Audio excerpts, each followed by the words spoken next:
Star Wars Jedi Survivor. And oh boy. So, um, there, I had heard previously that the PC port was bad, that there was some major performance issues with it. And so that's one of the reasons I had held off as long. Plus, also, the basic price was $70. So that was definitely another big issue that I had with it. Um, but it was on sale 65% off, so it was 25 bucks, which I thought was a worthwhile price. And Denuvo was removed from it a few months ago, I think. So the major performance issues, like I guess this game basically gained 20 to 30 frames per second once Denuvo got removed. Shocker. But yeah, I played this on PC. I had all the settings on Epic. I tried ray tracing a couple times. I was like, no, it's just like it was not doing anything visually that was impressive enough to make where the performance hit. I don't know what I'm actually getting in terms of frame rate because the frame rate counter doesn't show up in this game for whatever reason. I might have to try doing it through big picture mode, see if it'll show up. But yeah, at least when I'm playing normally, I'm not seeing any sort of frame rate counter, even with it turned on. So, but from what I can tell, it feels like it's basically performing just as well as Jedi Fallen Order. Um, it's not dramatically different in terms of visuals. Like, it looks very similar.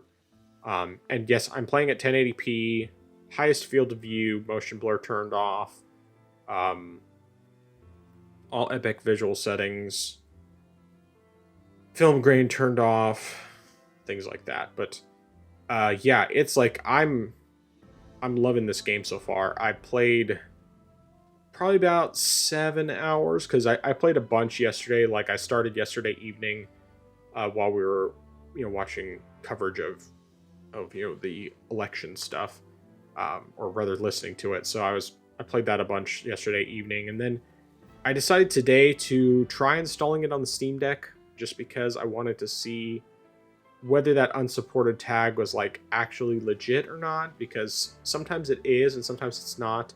And I also wasn't sure if that tag was based off of the original version of it that still had Denuvo installed. So I tried it out, and I'm not going to probably have any footage included here specifically from the Steam Deck. But let me see here.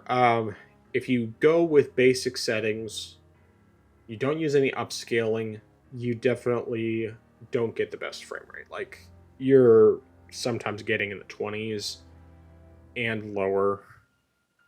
I ended up turning on FSR2.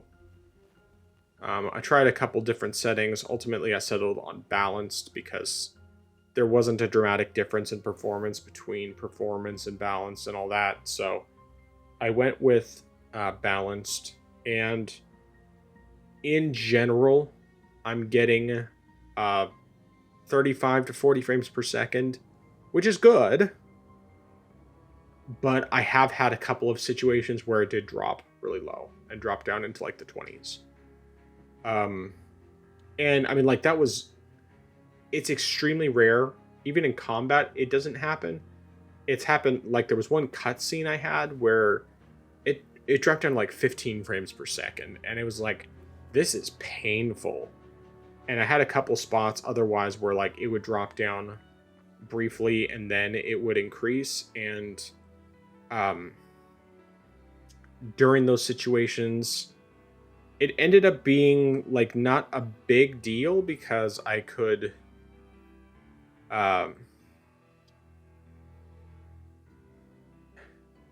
because it was very, very brief. That being said, it's still not, like, obviously it's way, way better on PC. I would much rather play it there.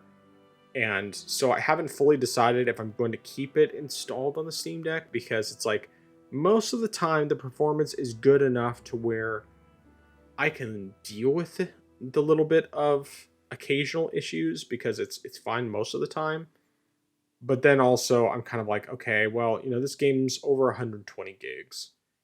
And I did specifically make sure to clear some space for it. But I'm also still working on Ghostwire Tokyo, so I don't know. I at least for now I'm keeping it installed. I just haven't fully decided if I'm going to keep playing it on the Steam Deck or not. I think it's mostly going to depend if it just ends up being consistently bad. I've there's more open world type areas in this game compared to the others, or compared to the previous game. So I've, been able to test it out enough in those areas to know that for the most part, I'm okay with the sacrifices I have to make just to be able to play it portably. But it's still far from perfect. And I'm just kind of undecided from that standpoint. What I will say is that I will definitely keep playing this on PC for sure. It feels just as good as the first game did. One thing I do want to note, something that I love that this game does that I don't think any other Metroidvania I've played has actually done, is that it lets you keep essentially all of the abilities that you learned in the first game.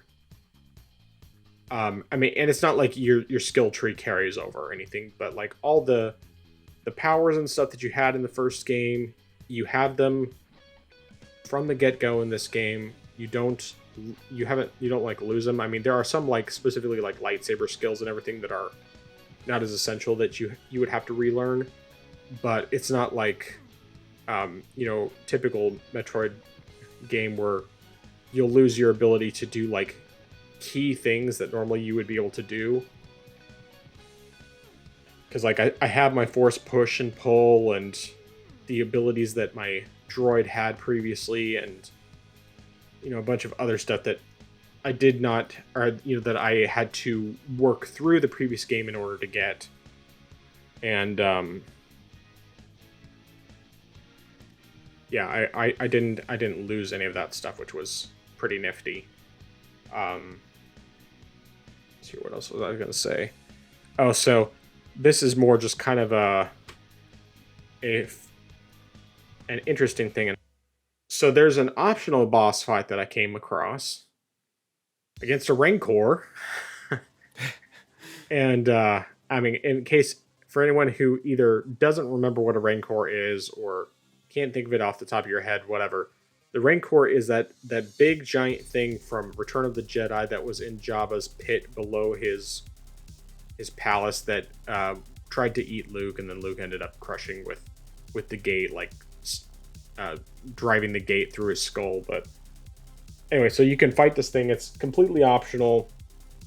I tried fighting it. The first time I tried fighting it, I was actually doing pretty well. I got him down like more than halfway. And then, as seems to be the pattern with most games, after that it was like, okay, I kept dying and dying and dying and dying. And there's one move that he does that it's an unblockable attack, and if he happens to grab you, he eats you immediately. And so if you get grabbed, you're screwed. You can't break out of it. You're just screwed. You just die in one hit. And of course, if he hits you, it's basically two hit kill. At least at the point I'm at in the game, which is still pretty early. Well, it's very early in the game. So I tried probably, I don't know, a dozen or so times before I finally decided, okay, I think I'm just gonna have to come back later, because I'm kind of getting tired of just getting eaten or getting killed in two hits because I just failed to dodge his attack. And I might try looking up an alternate strategy, or looking up a strategy that would help me to better manage this fight, but more likely than not, it would just help for me to gain some more abilities and get stronger and everything, and then I should be able to come back and take him down. But yeah, I think that is everything. All right. So before I get to my questions, I have just 2 points to address. First off, not losing your items at the beginning of a Metroidvania, that's blasphemy. Who came up with that idea? That's against the forbidden code, okay? And then 2, this is a strike against you. Not using ray tracing in either of the games, don't you know that's what Next Generation's all about? It's about that beautiful ray trace graphics, alright? Who are you to deny what the future of gaming is? Alright? Alright, to blazes with your performance. No, it's about how pretty it looks. But yeah, I'm definitely glad that you are enjoying these games. In fact, I'm definitely surprised. You know, I did not expect to hear that you were jumping into the next Star Wars game, and I guess based upon what you've said about how it's not too different graphically from the first game, so I am a bit surprised that the performance on the Steam Deck is considerably worse, since you said you were at least getting a locked 40 FPS with the first game, correct? At least it was pretty similar in performance most of the time. I did not have the dips as much. Like I did not use any upscaling when I played the first game. In this one, I had to use upscaling in order to get the better performance. So I think that it might not be the best optimized. And obviously, you know, they didn't optimize it for the Steam Deck. But true. I mean, it's also a much newer game because it came out last year. And the first game, I think, was 2019, maybe? Something like that. So, you know, there's enough of a gap there. And it's not like it doesn't look better, because it does look better. But I think the major reason why the performance is worse is because the first game didn't have any open areas like that. It was all, you know, very, like, contained levels.